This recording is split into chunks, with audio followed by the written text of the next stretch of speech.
articulated the view that there was executive interest and potential privilege over this material. You haven't sought to engage over the weeks since you received that communication? We have not engaged with the White House since the letter on the 25th of this month, 2 days ago. And prior to that time, did you engage the White House in an effort to obtain these materials? All kinds of engagements with our counsel and counsel, both I'm talking about the Justice Department and White House with our counsel over the last several months relative to the special counsel this subpoena, Mr. Chairman. Did you engage with the White House at any time? All right, you just saw that. Jim Jordan, Adam Schiff, House Judiciary, and once again, the same old playbook from the left. What's going on, patriots? Welcome back to Freedom's Voice, where we cut through the noise, defend the Constitution, and say what the legacy media won't. If you love truth over talking points, smash that like button, subscribe to the channel, and drop your thoughts in the comments.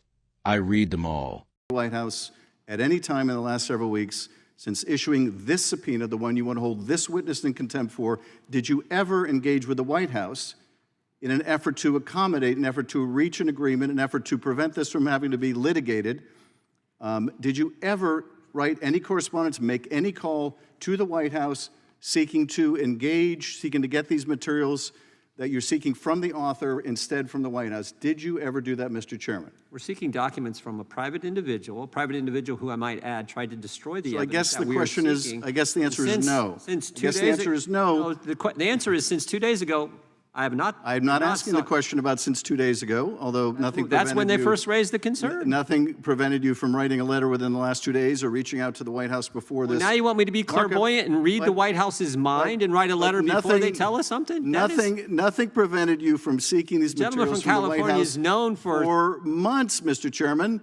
For months. I'm not a mind reader. And I thank you for making a very clean record for any court that will look at this. The gentleman from North Carolina said an accommodation months ago the White House could have raised the concern, and they didn't. These documents, because your first move, of course, is to go right to contempt. Ironically, of course, for a chairman who was in contempt of his own subpoena. Point of order, Mr. Chairman. We're still waiting for you to testify and meet the obligations of your own subpoena, Mr. Chairman. But nevertheless, I appreciate you're making such a clean record for any court in this case that you have never sought an accommodation, never written to the White House, never called the White House, never had a communication with the White House in order to obtain these materials as part of an accommodation. Thank you for that very clean record for the court, and I yield back. Gentleman yields back. Who seeks recognition? Now let's talk about what we just watched. Adam Schiff wants you to believe this whole exchange is about process. That Jim Jordan somehow failed his duty because he didn't send enough polite letters to the White House asking nicely for information. Give me a break.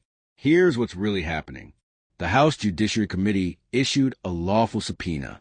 That's not a suggestion. That's not a request for permission. That's Congress doing its job. Oversight. And what does Schiff do? He pretends a real scandal is that Republicans aren't bending over backwards to accommodate an administration that has stonewalled oversight from day one. Jim Jordan was absolutely right to push back. The White House doesn't get to hide behind vague claims of executive privilege, especially when private individuals are involved and when Congress has a clear constitutional responsibility to investigate. Executive privilege is not a magic shield you throw up anytime accountability gets uncomfortable. But Schiff knows that. This isn't about protecting norms. It's about protecting power. Let's not forget, when Democrats were in charge, subpoenas flew like confetti. No paciencia. No extended negotiations. No concern for accommodation. Suddenly now, they want endless back and forth and delay. That's not oversight. That's obstruction dressed up as civility. What frustrates the left is simple. They're not controlling the gavel anymore. And Jim Jordan represents exactly what they fear. A committee chair who understands that Congress is a co-equal branch of government, not a customer service desk for the White House. Schiff's line of questioning wasn't about clarity. It was about running out the clock, muddying the waters, and creating media sound bites. But patriots see through it. This exchange shows why oversight matters and why elections matter.